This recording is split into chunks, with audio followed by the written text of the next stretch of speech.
It started subtly, like a shift in the wind that you feel more than you see. For months, I had this nagging feeling, a quiet hum of unease in the background of our marriage.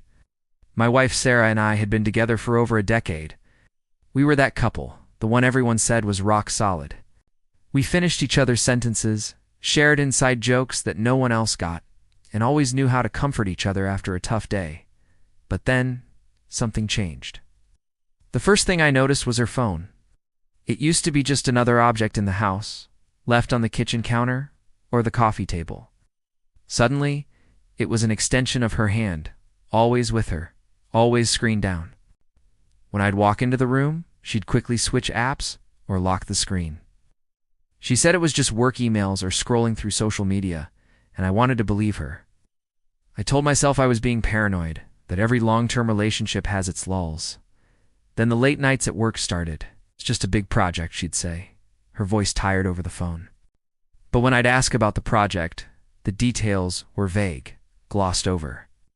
The easy, flowing conversations we used to have were replaced by short, functional exchanges. How was your day? Fine.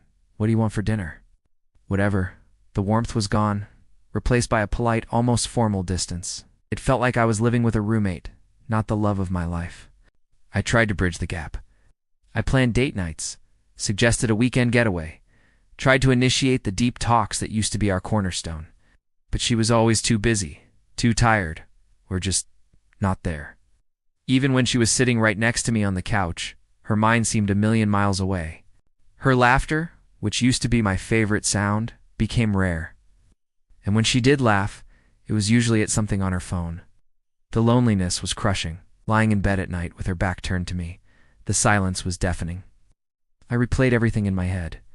Was it something I did? Was I not paying enough attention? I started to doubt myself, to feel inadequate. I remember thinking, this isn't just a rough patch. This is something more. It was a deep, instinctual knowing that the person I shared my life with was sharing a part of herself with someone else.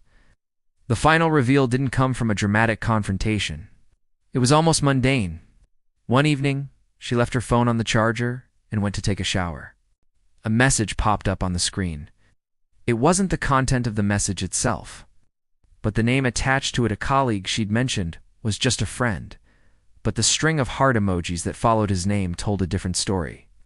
In that moment, everything clicked into place. Secrecy, the late nights, the emotional distance. It wasn't just in my head. My gut had been right all along. The pain was immense, a physical ache in my chest. But mixed with the pain was a strange sense of relief, confusion, the self-doubt, the constant anxiety that was over.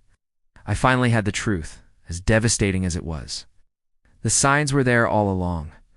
I had just been too afraid to read them. Discovering an emotional affair is a unique kind of heartbreak. It's not just about a physical act. It's about the betrayal of intimacy, the theft of a shared emotional space. The road to healing is long, and if you're going through something similar, please know you're not alone, and it's okay to seek support. Thanks for listening to my story.